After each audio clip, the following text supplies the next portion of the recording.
Salam Bapak Ibu, saudara yang dikasihi Tuhan.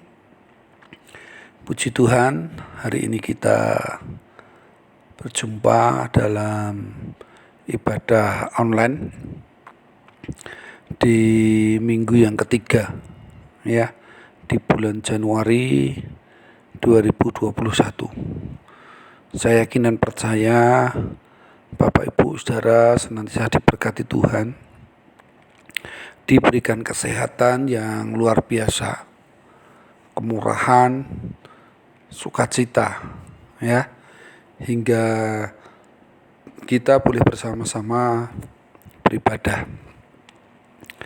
Mari kita berdoa sebelum kita menerima firman Tuhan pagi hari ini. Tuhan Yesus, hanya oleh karena anugerah dan kemurahan Tuhan kami boleh ada sebagaimana kami ada.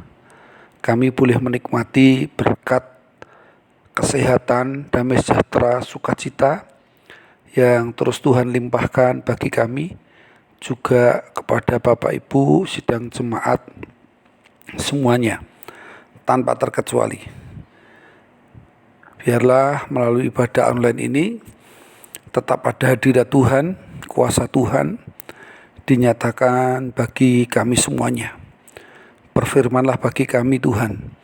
Kami yakin dan percaya setiap kebenaran firman Tuhan yang disampaikan tidak akan jatuh di tanah yang sia-sia, akan jatuh di tanah yang subur, bertumbuh, berbuah, mendatangkan kemuliaan bagi nama Tuhan Yesus. Kami sambut firman-Mu pagi hari ini. Dalam nama Tuhan Yesus kami berdoa, serta kami mengucap syukur. Haleluya. Amin. Bapak Ibu Saudara, tema renungan kita pagi hari ini, ada kuasa dalam pujian dan penyembahan. Ya, sekali lagi, ada kuasa dalam pujian dan penyembahan. Bacaan terambil dari Kisah Para Rasul pasal 16 ayat 23 sampai yang ke 26. Demikianlah firman Tuhan. Setelah mereka berkali-kali didera, mereka dilemparkan ke dalam penjara.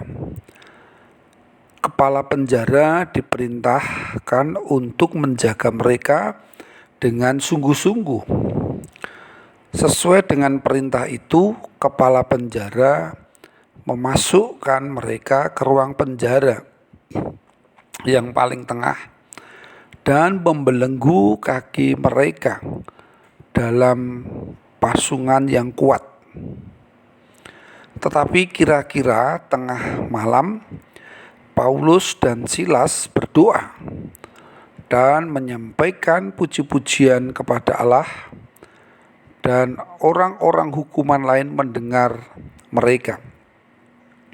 Akan tetapi terjadilah gempa bumi yang hebat, sehingga sendi-sendi penjara itu goyah, dan seketika itu juga terbukalah semua pintu dan terlepaslah belenggu mereka semua.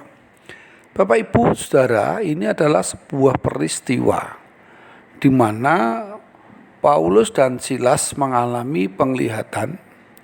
Ada seorang di Makedonia yang berseru kepada Paulus supaya Paulus mereka datang untuk menolong mereka di Makedonia. Maka dengan penglihatan itu, Paulus bergegas berangkat kepada orang Makedonia. Namun ketika dia memasuki daerah Makedonia, beberapa daerah dilewati, dan kota pertama yang dilewati adalah kota Filipi. Nah, di situ Paulus dan Silas ingin mencari satu tempat untuk sembahyang.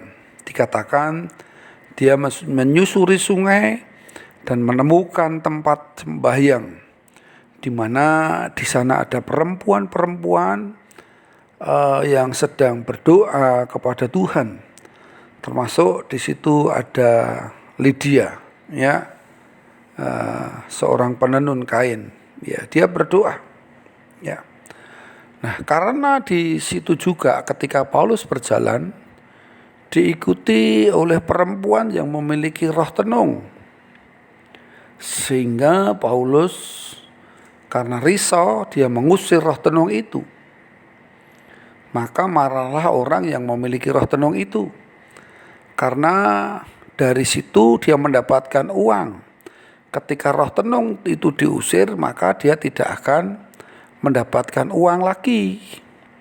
Maka mereka marah dan membawa kepada Paulus dan Silas ke pasar, karena kita tahu pasar itu adalah tempat keramaian di mana banyak orang di sana. Ya. Dan orang-orang itu mengatakan bahwa Paulus dan Silas memberikan pengajaran-pengajaran yang palsu, sehingga sampai dia bajunya dikoyakkan, ya, dan akhirnya dikatakan dia didera, ya, dan akhirnya mereka dilemparkan ke dalam penjara, ya. Bahkan di dalam penjara pun kepala penjara diberi perintah, diberi tugas supaya mereka menjaga dengan sungguh-sungguh, ya, hingga akhirnya kepala penjara itu memasukkan di satu ruang penjara paling tengah, ya, dan membelenggu kaki mereka dan dipasung dengan kuat supaya mereka tidak bisa melarikan diri. Namun apa yang terjadi? Ya, Bapak Ibu Saudara, dalam keadaan yang lemah, yang terbelenggu, terpasung dalam penjara, pada kenyataannya Paulus dan Silas tidak kehilangan semangat. Bahkan pada tengah malam Paulus dan Silas dikatakan menaikkan doa dan pujian kepada Tuhan dengan suara keras, hingga orang-orang yang di ruang penjara yang lain, tahanan yang lain, mereka mendengar, ya, seolah-olah pujian itu menjadi seperti teriakan. Nah, dikatakan dalam ayat 25, tetapi kira-kira tengah malam Paulus dan Silas berdoa dan menyanyikan puji-pujian kepada Allah, dan orang-orang hukuman lain mendengar, ya. Orang-orang hukuman lain mendengar. Bapak Ibu Saudara yang terkasih dalam nama Tuhan Yesus Kristus, sekalipun Paulus dan Silas terbelenggu, ya, dipasung, tidak bisa berbuat apa-apa dan seolah tidak bisa kemana-mana, karena yang namanya dipasung itu kaki dikunci, tangan diikat, ya, sehingga mereka secara manusia, kepala penjara sudah berpikir itu sudah di tempat yang aman, ya, sehingga kepala penjara akan bisa tenang, tidur tenang, tidak perlu mengawasi, ya, selama 24 jam. Ya. Namun Bapak Ibu Saudara, ketika Paulus dan Silas berdoa kepada Tuhan, ya, ada sesuatu yang terjadi, kuasa dan kedahsyatan Tuhan. Seolah dikatakan ada gempa bumi yang mengguncang penjara itu. Bahkan dikatakan tiba-tiba pintu terbuka, ya, dengan menakjubkan belenggu Paulus dan Silas, bahkan tahanan yang lain, pintu-pintu semua terlepas. Ya, kuasa dahsyat apakah ini? Ya, ini adalah kuasa dahsyat pujian dan penyembahan yang dinaikkan Paulus dan Silas. Kuasa pujian, ya, itu akan ada dampak yang luar biasa ketika kita masuk ke dalam hadirat Tuhan. Paulus dan Silas mengetahui rahasia masuk ke hadirat Allah yang penuh kuasa, yaitu melalui puji-pujian. Ke dalam hadirat Tuhan yang begitu menyenangkan, dan Tuhan mengalirkan kuasanya dalam hidup Paulus juga Silas. Nah, ketika kita mau sungguh-sungguh Bapak Ibu Saudara menaikkan pujian dan masuk dalam penyembahan dalam hadirat Tuhan, yakin dan percayalah kita pun akan merasakan hadirat Tuhan. Kuasa Tuhan yang begitu menyenangkan. Kuasa Tuhan itu akan dialirkan dalam kehidupan kita. Sehingga benar-benar akan ada kekuatan yang besar. Dikatakan seperti gempa. Gempa itu kekuatannya dari dalam, ya. Gempa bumi itu kekuatannya dari dalam yang tidak pernah diprediksi oleh manusia. Tiba-tiba bisa menghancurkan dan meluluh lantakkan dunia ini. Nah, ketika kita masuk dalam pujian dan hadirat Tuhan dengan sungguh-sungguh, maka ada kekuatan yang dialirkan dalam hidup kita untuk mengatasi setiap masalah dan persoalan. Tuhan sanggup membuka pintu-pintu masalah. Tuhan sanggup melepaskan belenggu-belenggu masalah, persoalan yang ada di dalam kehidupan kita seperti yang dialami oleh Paulus dan Silas. Dalam kitab Perjanjian Lama menuliskan, masuklah melalui pintu gerbangnya dengan nyanyian syukur ke dalam pelatarannya dan pujilah namanya. Ya, Mazmur 100 ayat 4 berkata demikian. Sesuai dengan pengajaran Kristus bahwa kehadiran Tuhan akan tinggal pada orang-orang yang percaya. Yesus akan hadir, Yesus akan datang dalam kehidupan kita sebagai orang-orang yang percaya. Janji Tuhan dalam Matius 18 ayat 20 berkata, karena di mana 2 atau 3 orang berkumpul dalam namaku, aku ada di tengah-tengah mereka. Hari ini kita berdoa beribadah lebih dari 2-3 orang. Kita berkumpul memuji dan memuliakan nama Tuhan. Maka di sana kita akan merasakan kehadiran Tuhan. Kuasa Tuhan dalam hidup kita. Kalau Tuhan ada, Tuhan hadir, Tuhan selalu membuat dan melakukan mujizat. Masing-masing pribadi kita akan mengalami mujizat-mujizat yang luar biasa. Untuk itu, mari kita terus bersekutu, berkumpul, menaikkan pujian dan penghormatan kita kepada Tuhan. Berkumpul di dalam Tuhan berarti Yesus menjadi fokus. Ya, berkumpul dalam hadirat Tuhan berarti Yesus menjadi yang terutama, menjadi pusat sentral, fokus dalam kehidupan kita. Ya, kita harus tinggikan Tuhan, kita harus muliakan Tuhan. Yesus tempat kumpulan itu, Yesus tempat kita bersekutu. Ya, yakin dan percayalah, Tuhan ada di hidup kita saat kita memuji dan menyembah. Ya, kita akan merasakan kehadirannya. Ya, karena Tuhan hadir, Tuhan akan memberikan kuasanya. Ya, saat kita memuji bersama-sama untuk kemuliaan Tuhan. Firman Tuhan katakan, sebab itu kuatkanlah tangan yang lemah dan lutut yang goyah. Ya, Ibrani 12 ayat 12. Kuatkan tangan yang lemah untuk senantiasa memuji dan memuliakan nama Tuhan. Lutut yang goyah, jangan sampai lutut kita goyah untuk bersetimpuh, untuk berdoa, untuk bersujud, ya, memuji dan memuliakan Tuhan. Bapak Ibu, saudara yang terkasih dalam nama Tuhan Yesus Kristus, apakah yang disebut dengan pujian itu?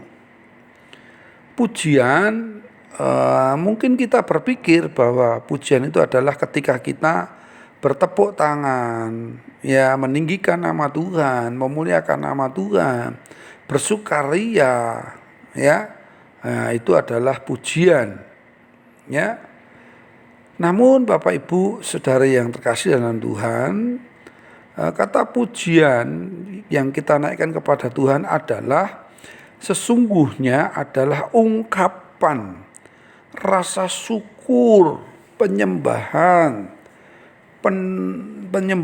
dan memuliakan Tuhan, ya, sebagai ungkapan dalam hidup kita bahwasanya Tuhan selalu ada, Tuhan melindungi, Tuhan menjaga. Sekalipun di tengah-tengah kesesakan, penderitaan, aniaya, seperti yang dialami Paulus dan Silas, ya. Namun pujian yang sesungguhnya adalah mari kita merendahkan diri kita dan memusatkan perhatian kita kepada Tuhan dengan ungkapan cinta dan rasa syukur serta penyembahan dari hati yang paling dalam untuk menghadirkan kuasa Tuhan dalam kehidupan kita. Pujian akan membawa roh kita ke dalam suatu puncak, ya, keakraban dan persahabatan antara kita dan Tuhan, ya.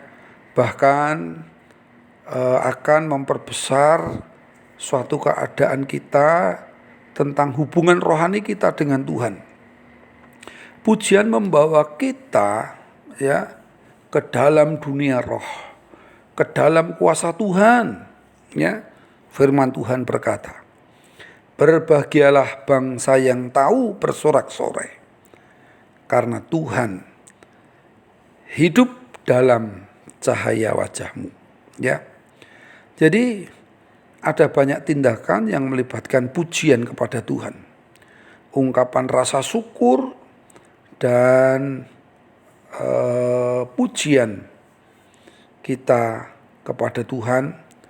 Kita bernyanyi, ya, mungkin bisa bermain musik, sorak-sorai, ya, menari, mengangkat tangan, bertepuk tangan. Namun ketahuilah bahwa pujian yang benar dan sesungguhnya bukanlah melalui gerakan, tapi semua yang keluar dari hati kita, yang keluar dari jiwa kita, yaitu dengan segenap hati, jiwa, dan roh kita.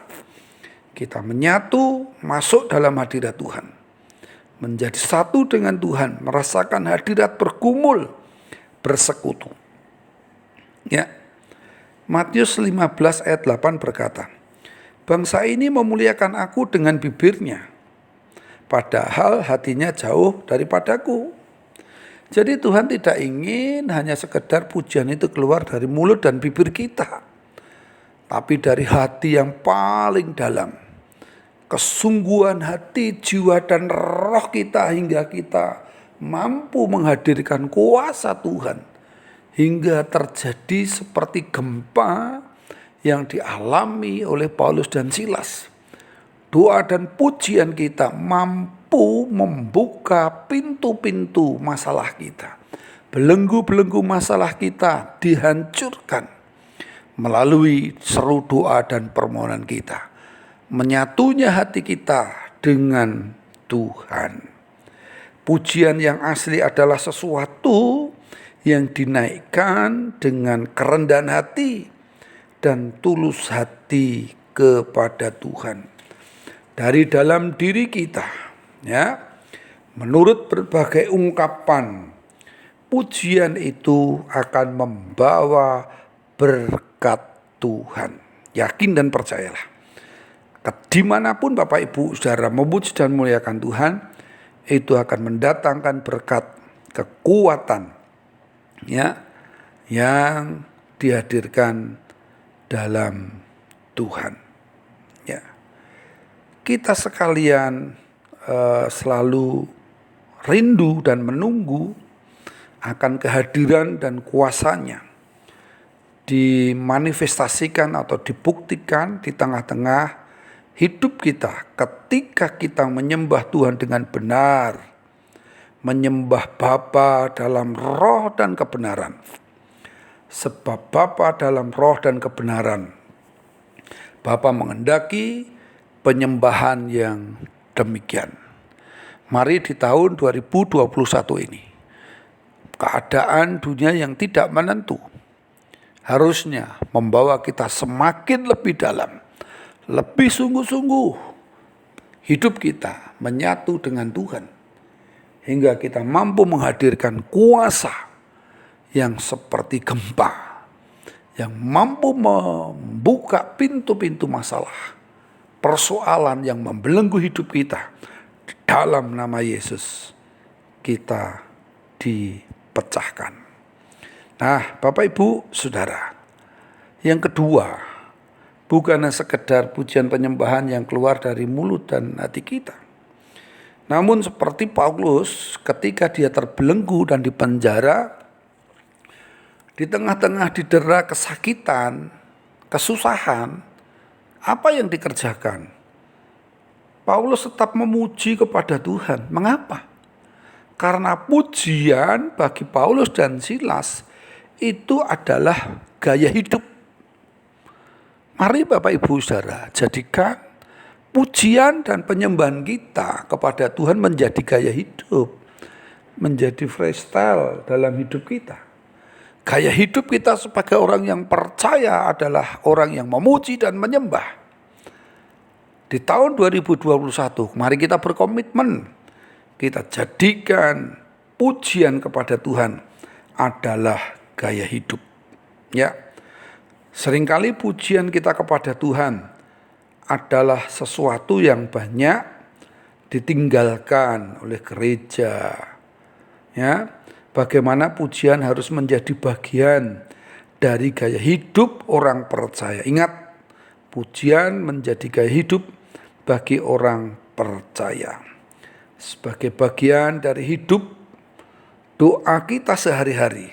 Ya, di mana kita berada, di tempat kerja, dalam perjalanan, di rumah, ya, bepergian, ya, dimanapun kita berada, mari kita memuji Tuhan, membawa kehadiran Tuhan bersama dengan kuasa dalam pengurapan Tuhan. Ya, seperti pemazmur katakan, aku hendak memuji Tuhan pada segala waktu. Puji-pujian kepadanya tetap dalam mulutku. Ya, Mazmur 34 ayat 2. Jadikan pujian sebagai gaya hidup dimanapun kita berada. Di jalan, di rumah, di perjalanan, di kamar mandi, sekalipun di tempat tidur, ya, terus puji Tuhan. Ya, karena pujian adalah suatu ungkapan syukur dan deklarasi kemenangan. Pujian mengumumkan bahwa kita percaya kepada Tuhan, karena Tuhan ada bersama kita, dan Tuhan bertanggung jawab atas keadaan kita. Janji Tuhan adalah Allah turut bekerja mendatangkan kebaikan dalam setiap kehidupan kita yang terpilih dan terpanggil sesuai dengan rencana Tuhan. Roma 8 ayat 28. Mari jadikan pujian adalah pengorbanan, sesuatu yang kita miliki dan kita berikan kepada Tuhan. Mari kita muliakan Tuhan. tidak hanya kita hanya berdoa dan muji dan menyembah, namun benar-benar mari tawarkan dan persembahkan pujian kita hanya kepada Tuhan. Maka kita akan merasakan kasih dan kehadiran Tuhan di tengah-tengah situasi apapun. Bapak Ibu Saudara, ada kuasa dalam pujian dan penyembahan. Sebab kita percaya kepadanya dan kita harus selalu menyenangkan hati Tuhan, karena Tuhan telah menyenangkan hati kita. Sebab itu marilah oleh Dia senantiasa mempersembahkan korban syukur kepada Allah, yaitu ucapan bibir yang memuliakan namanya. Ibrani 13 ayat 5 ya.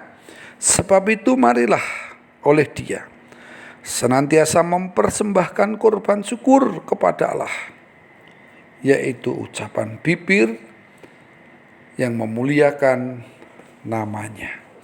Yakin dan percayalah ada kuasa dalam pujian dan penyembahan kita. Hadir, undang kuasa Tuhan hadir.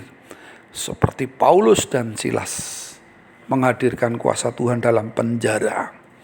Dalam keadaan lemah, dalam keadaan apapun, kita tidak boleh kehilangan semangat. Tetap teguh, tetap bersandar kepada Tuhan, dan tetap memuliakan Tuhan. Rasakan kehadiran Tuhan dalam setiap aktivitas dan kehidupan kita sekalian. Selamat menjalani kehidupan bersama dengan Tuhan Yesus Kristus. Tahun 2021 adalah tahun sukacita, tahun kemenangan, dan tahun kekuatan serta tahun pemulihan. Tuhan Yesus memberkati. Mari kita berdoa. Tuhan Yesus, kami bersyukur untuk kebenaran firman-Mu yang boleh Tuhan berikan bagi kami. Kami yakin dan percaya benar-benar ada kuasa dan pujian saat kami memuji dan menyembah Engkau. Tuhan inginkan kami bukan hanya memuji dari bibir kami, namun dari hati yang paling dalam hingga kami benar-benar merasakan ada sesuatu yang baru, ada ikatan hidup kami menyatu dengan Tuhan. Dan kami ingin menjadikan pujian itu menjadi gaya hidup kami. Kami ingin menghadirkan kuasa-Mu Tuhan dimanapun kami berada. Saat dalam perjalanan, saat di dalam rumah, saat bekerja, saat beraktivitas, saat dimanapun kami berada, kami akan kumandangkan pujian kemenangan. Karena Tuhan ada, Tuhan hadir, dan Tuhan memberi kemenangan bagi kami. Kami tidak boleh lemah, kami tidak boleh kalah dengan keadaan dan situasi. Namun kami yakin dan percaya Tuhan, kekuatan itu Tuhan timbulkan dari dalam, seperti gempa yang meledak, kekuatan itu dari dalam. Kami akan terus merasakan kekuatan yang dahsyat dalam hidup kami, menjalani tahun 2021 bersama dengan Tuhan. Tuhan, kami tidak lupa berdoa untuk Bapak Ibu dan jemaat. Tuhan berkatilah dalam hidup rumah tangga mereka, kesehatan mereka, terlebih di masa pandemi ini Tuhan. Jauhkan kami dari pandemi, beri kekuatan, kuasa dan darah-Mu memproteksi, menjagai kami. Kami juga berdoa setiap usaha pekerjaan mereka, Tuhan memberkati apapun yang mereka kerjakan. Tuhan, tidak lupa kami terus berdoa untuk bangsa dan negara yang sudah memulai membagikan vaksin untuk seluruh rakyat negeri ini. Apapun yang terjadi, kami yakin dan percaya pemerintah telah dengan bijak telah memberikan yang terbaik untuk masyarakat Indonesia. Biarlah vaksin itu diterima dan new normal, seluruh rakyat di negeri ini boleh sehat kembali, dan seluruh aktivitas boleh kembali Tuhan berjalan, baik dari dunia pendidikan, dunia kerja, dunia peribadatan. Kami tidak lagi mau terbelenggu, kami tidak mau terkotak-kotak Tuhan dan ditakut-takuti oleh keadaan dunia ini. Kami mau percaya bahwa Tuhan ada, Tuhan menjaga, Tuhan melindungi, dan Tuhan berkuasa atas hidup kami, atas bangsa dan negara kami. Berkati seluruh pemimpin negeri ini Tuhan, tanpa terkecuali. Terima kasih Bapa. Dalam nama Tuhan kami Yesus Kristus, kami berdoa serta kami mengucap syukur. Haleluya. Amin.